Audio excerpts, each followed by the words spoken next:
Assalamualaikum warahmatullahi wabarakatuh. Selamat datang kembali di perkuliahan daring untuk mata kuliah Matematika Komputasi.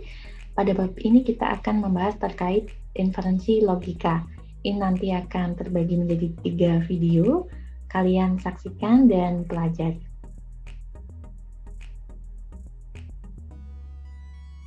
Ini yang akan kita pelajari. Yang pertama tentang hukum-hukum logika proposisi. Yang kedua adalah operasi logika dalam komputer. Kemudian ada varian proposisi bersyarat, proportional satisfiability, inferensi, argumen, kuantum universal, dan eksistensial. Dan di video yang pertama ini kita belajar tentang 4 hal. Ya, yang pertama hukum logika, operasi logika, varian proposisi bersyarat, dan proportional satisfiability. Selamat memperhatikan. Sebelumnya di bab konsep dasar logika, kalian sudah mempelajari tentang proposisi dan juga proposisi majemuk. Dan juga ada beberapa operator logika yang sudah kalian pelajari, mulai dari konjungsi, disjungsi, implikasi, dan juga bimplikasi. Nah, kemarin juga sempat disinggung masalah ekivalen, meskipun masih sedikit. Nah, di sini ada contoh, misalkan ada dua proposisi yang tabel kebenarannya identik, itu disebut sebagai logically equivalent. Ya, misalnya di sini ada contoh tabel kebenaran seperti ini. Kalau kemarin menulisnya true false, di sini 01, sebenarnya sama saja. Dari sini kita diminta untuk mencari nilai ya dari P maka Q dan Q maka P ya. Di sini ada implikasi ya. Apakah nanti dia sama dengan nilai bimplikasinya? Ya, di sini kita bisa lihat ya. Nanti bisa jabarkan satu persatu P maka Q itu apa dan Q maka P itu apa, seperti itu. Nah, nanti hasilnya akan seperti ini ya. Jadi dia hasilnya itu sama persis ya. Jadi di sini kita bisa sebut sebagai ekivalen ya. P bimplikasi Q ekivalen dengan P maka Q dan Q maka P ya. Kita bisa tuliskan seperti ini. Tandanya ya, ini ada dua jenis tanda ya. Ini kita bisa tulis seperti ini atau garis tiga seperti ini. Dari prinsip ekivalensi tadi muncul hukum-hukum logika proposisi. Di sini ada 10 jenis yang kita bisa tahu ya. Yang pertama adalah hukum identitas ya. Jika contohnya seperti ini, kalau misalnya P atau false itu sama dengan atau ekivalen dengan P ya. Atau P dan true itu ekivalen dengan P. Ada hukum null atau dominasi ya. Ini kalau misalnya P dan false itu ekivalen dengan false, kalau P dan atau true maka ekivalen dengan true. Kemudian ada hukum negasi ya. Ketika kita memiliki proposisi P, proposisi majemuk P atau negasi P, kita bisa nyatakan dengan true. Atau P dan negasi dengan P itu ekivalen dengan false. Kemudian yang keempat ada hukum idempotent. Ya, di sini kalau misalnya saya punya P atau P itu ekivalen dengan P. P dan P juga ekivalen dengan P. Nah, ini sama saja ya. Kemudian ada hukum involusi atau negasi ganda. Kalau misalnya saya punya negasi-negasi P itu ekivalen dengan P ya. Tidak P, jadi kan iya ya, jadi sama dengan P. Kemudian ada hukum penyerapan atau absorpsi.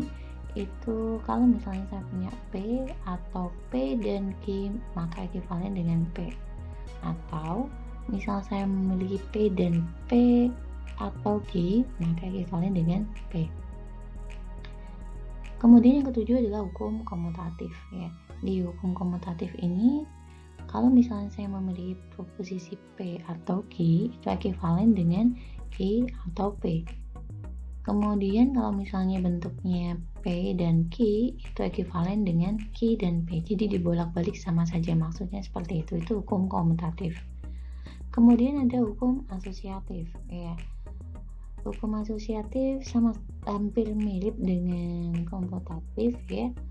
Di sini dia bedanya memiliki 3 variabel yang mana tingkat prevalensinya itu sama, ya. Jadi di sini kalau misalnya saya punya P atau Q atau R, misalnya ini kurungnya di sini, kita bisa pindahkan untuk P atau Q diselesaikan dulu baru atau R. Begitu pula dengan yang kedua ini. Kemudian ada hukum distributif, ya.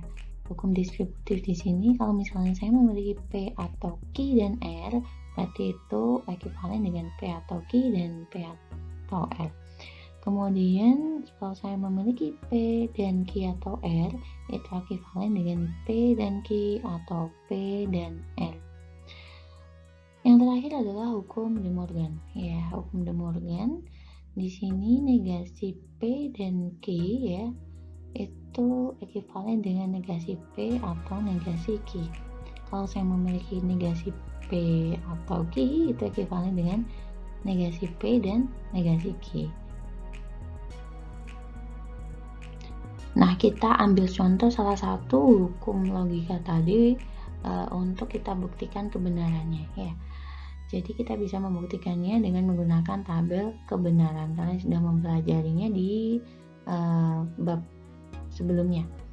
Jadi untuk De Morgan sendiri, ketika saya memiliki negasi P atau Q, negasi P dan Q itu sama dengan ekuivalen dengan negasi P atau negasi Q, ya. Nah, kita di sini bisa melihat, ya, dengan menggunakan tabel kebenaran. Ya, di sini kita bisa lihat nilai dari negasi P dan Q, ya. Itu adalah false, true, ya. Terus kemudian kita bisa lihat juga di sini hasil dari negasi P atau negasi Q. Ya, kita bisa lihat di sini bahwa nilainya sama, ya, antara yang ada di sebelah sini dan juga ini, ya. Jadi dia false, true, ya. Jadi dia dinamakan logically equivalent, ya. Di sini makanya dituliskan bahwa dia ekuivalen dengan negasi P atau negasi Q. Salah satu tujuan memahami hukum-hukum logika tadi, tujuannya juga untuk membuktikan, ya, bahwa sebuah proposisi majemuk itu memiliki ekivalensi dengan proposisi majemuk yang lain. Ini ada contoh, misalnya tunjukkan bahwa P atau negasi P atau Q dan P atau negasi Q keduanya adalah ekivalen secara logika, ya. Nah, kita bisa membuktikan dengan beberapa urutan hukum di logika yang sebelumnya. Nah, di sini kita bisa lihat, ya, bentuknya. Ya, di sini ada bentuk yang kita bisa telusuri, kira-kira bentuk seperti ini itu lebih cocok ke hukum yang mana, ya. Kita bisa lihat satu per satu.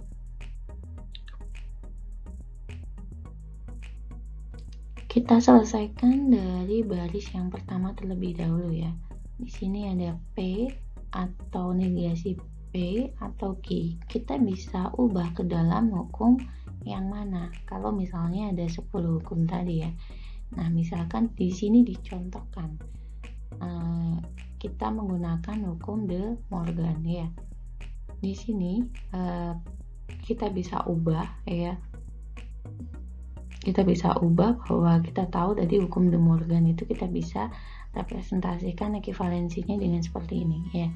Jadi kita bisa ubah ketika kita memiliki bentuk P atau negasi P atau Q itu ekivalen dengan P atau negasi P dan negasi Q. Nah, kalau misalkan bentuknya sudah seperti ini, kita lakukan lagi untuk membuktikan bahwa memang ini nanti ekivalensi dengan P atau negasi Q. Kita menuju baris yang kedua, ya. Kita menuju baris yang kedua di sini. Nah, kalau misalkan sudah jadi seperti ini, Berarti langkah yang harus kita lakukan apa ya, kita cari kira-kira dari model proposisi seperti ini ya, kita cocokkan di tabel hukum logikanya tadi, itu yang paling cocok yang mana ya. Nah, di sini dicontohkan misalnya kita bisa ubah ke dalam hukum distributif ya yang ada di tabel ini. Ya, karena bentuknya sama kan ya, modelnya sama. Ya, kita bisa lihat di sini P atau negasi P dan P atau negasi Q. Berarti kalau dimasukkan ke sini ya, itu lebih cocok ke yang mana? Yang pertama atau yang kedua di distributive law, di hukum distributif.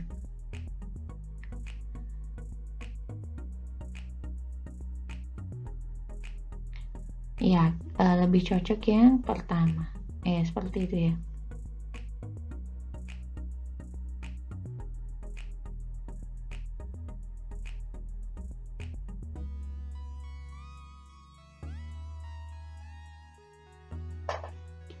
Kemudian kita selesaikan ya dengan menggunakan yang ketiga ya. Di sini kita tahu bahwa ada P atau negasi P ya. P atau negasi P ini kalau di tabel hukum logika tadi kita tahu untuk P negasi P yang ini adalah ekuivalen dengan true ya. Kita bisa representasikan di sini P atau negasi P adalah true. Kemudian dan P atau Q ya, ini tetap dan P atau Q. Oke. Nah, kita menggunakan hukum negasi di sini. Oke, selanjutnya adalah yang terakhir. Kalau kita sudah punya ya T dan P atau negasi Q, berarti kita bisa ubah seperti apa. Nah, kita bisa cek di tabel logika tadi ya. Misalnya di sini kita bisa bentuk ya dengan menggunakan hukum identitas ya. Kan bentuknya kan T negasi P ya.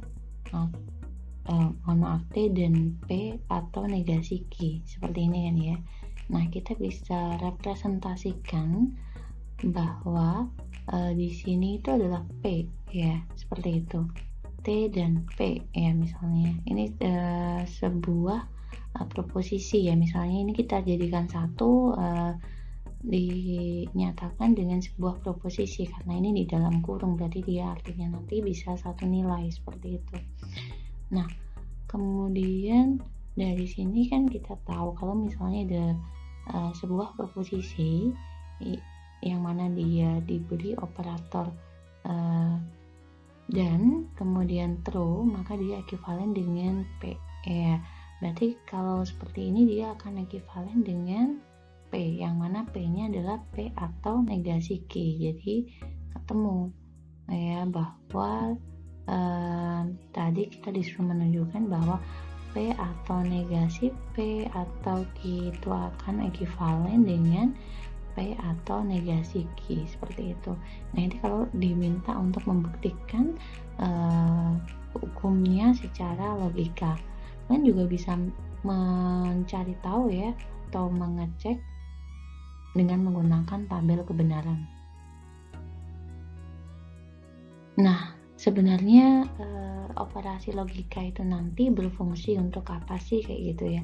Jadi memang di komputer kita, atau kalau kita berkomunikasi dengan komputer itu mau tidak mau kita harus memiliki dasar pengetahuan tentang logika. Nah, di sini dijelaskan operasi logika dalam komputer. Komputer merepresentasikan sebuah informasi biasanya menggunakan bit ya. Kalian sudah mempelajari apa itu bit di sistem digital atau AOK, yang mana bit ini merupakan simbol yang dapat menyatakan kemungkinan nilai, yaitu hanya 0 dan 1 ya. Operasi bit di dalam komputer itu bisa menggunakan konektif seperti dan atau XOR ya. Kita kemarin sudah belajar tentang disjungsi eksklusif ya, atau XOR. Nah, kemudian kalau saya punya representasi bilangan biner seperti ini bitwise OR-nya berapa, bitwise N-nya berapa, bitwise XOR-nya berapa. Nah, contoh ya, di sini ini penyelesaiannya. Jadi kalau misalnya saya memiliki nilai seperti ini ya, ini bitwise OR-nya berarti artinya 0 atau 1 sama dengan 1 ya. 1 atau 1 sama dengan 1. 1 atau 0 sama dengan 1. 0 atau 0 sama dengan 0 dan seterusnya seperti itu ya. Kemudian kalau misalnya ini contoh juga bitwise N ya, misalnya N 0 dan 1 maka 0, kan true dan false kayak gitu ya, sama saja. Ini 1 dan 1 maka 1 dan 0 maka 0 dan 1 maka 0 kayak gitu dan seterusnya, nanti kalian bisa cek sendiri ya. Kemudian untuk XOR ya, XOR misalnya di sini 0 dan 1 maka 1 dan 1 maka 0. Kemarin kalau XOR kan bisa salah satu tapi tidak bisa keduanya seperti itu ya. Jadi kalau dia 1 dan 1 maka dia 0 ya. Kemudian 1 XOR 1 maka 0. 1 XOR 0 maka 1. 0 XOR 0 maka 0 dan seterusnya. Kalian bisa teruskan sendiri ya nanti. Nah, ini disebut sebagai operasi bitwise. Nah, ini nanti fungsinya untuk apa ya? Nanti kalau di dalam ini ya, kalau di dalam pengolahan citra digital itu nanti salah satu fungsinya bisa buat masking ya. Ini misalnya saya memiliki gambar ya, gambar bunga. Nah, seperti itu. Nah, kemudian saya ingin ubah warnanya kayak gitu. Misalnya ini saya ingin warna gitu ya, warna yang selain bunganya itu semuanya jadi hitam, misalnya belakangnya ini hitam semua. Nah, kita bisa gunakan yang namanya masking ini ya. Ini prinsipnya kita bisa gunakan untuk membentuk model gambar seperti ini. Itu salah satunya. Untuk salah yang lain kalian bisa pelajari seiring berjalannya waktu nanti ya. Ini kalau misalnya dilakukan bit per bit ya. Jadi ini kalau misalkan operasi bitwise yang dilakukan bit per bit. Jadi kalau misalnya saya memiliki integer ya 24 yang artinya desimal, kita bisa binarkan terlebih dahulu ya. Kalian sudah bisa kemarin sudah belajar bagaimana membentuk desimal to biner. Jadi saya rasa di sini tidak ada masalah. 35 ke biner itu bagaimana? Ya, dari sini kita bisa representasikan kalau misalnya saya memiliki operator GAN ya, A dan B itu akan menghasilkan biner apa ya. Desimalnya dari biner diubah ke desimal sehingga menghasilkan sebuah angka. Jadi kalau misalnya saya punya C, A dan B itu nanti nilai C-nya adalah 0 kayak gitu. Kalau C atau B nilainya adalah 59 ya. Nanti kalian bisa telusuri satu persatu dari sini ya. Kemarin sudah untuk konversi bilangan desimal ke biner maupun sebaliknya. Nah, untuk pengembangan dari proposisi sendiri di sini ada variannya ya. Contohnya ada converse dan juga inverse. Converse dari P maka Q kita bisa tuliskan Q maka P. Inverse dari P maka Q kita bisa tuliskan negasi P maka negasi Q. Contoh, jika hari ini hujan ya, jika hari ini hujan P, maka anak-anak libur sekolah Q. Ya, jadi konversinya kita bisa balik ya. Jadi jika anak-anak libur sekolah Q, maka P, maka hari ini hujan. Bagaimana inversenya? P, negasi P dan negasi Q. Jika hari ini tidak hujan, maka anak-anak tidak libur sekolah. Ya. Negasi P, negasi Q.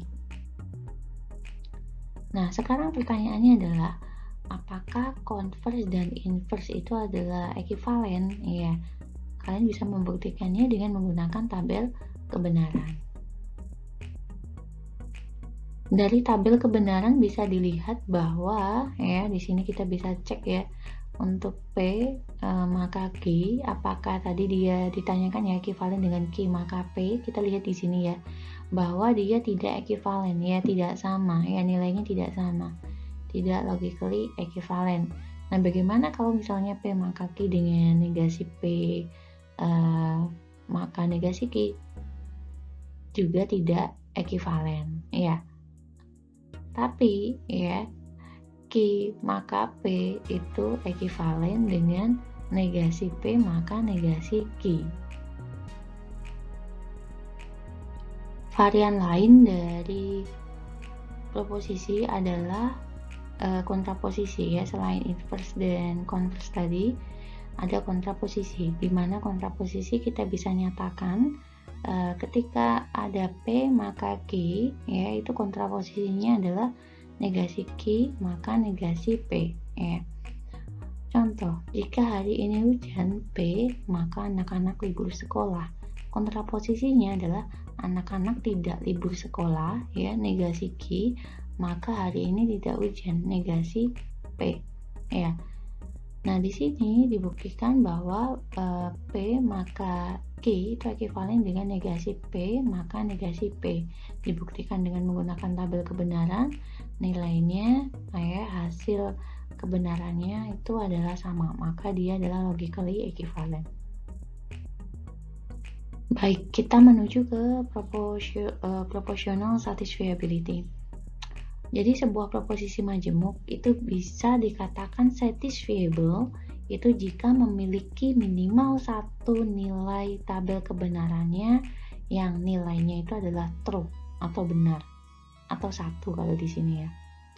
Jika proposisi majemuknya itu tidak memiliki nilai true ya sama sekali dalam tabel kebenarannya, maka proposisi majemuk itu kita sebut tidak satisfiable ya, seperti itu. Jadi ya, saya ulangi, sebuah proposisi majemuk dikatakan satisfiable jika ada minimal satu nilai dalam tabel kebenarannya itu yang true. Kalau misalnya tidak ada sama sekali, maka dia tidak satisfiable. Contoh ya, di sini apakah P maka Q ya, tabel ini ya. Di tabel ini kita bisa cek apakah P maka ini adalah satisfiable, berarti iya. Apakah di sini negasi Q maka negasi P adalah satisfiable, berarti iya. Kemudian di sini ada P maka P atau Q. Hasilnya di sini adalah tautologi ya. Jadi di sini apakah dia satisfiable? Jelas iya ya. P dan ya, ini bukan pangkat ya, harusnya P dan negasi P ya, itu hasilnya seperti ini, 0, kontradiksi. Apakah dia satisfiable? Tidak ya, karena tidak ada sama sekali nilai kebenarannya yang true ya, jadi dia false semua, jadi dia tidak satisfiable. Baik, untuk pemahaman lebih lanjut kalian bisa mengerjakan latihan ini, jadi untuk menajamkan gitu ya pemahaman dari apa yang telah kita pelajari.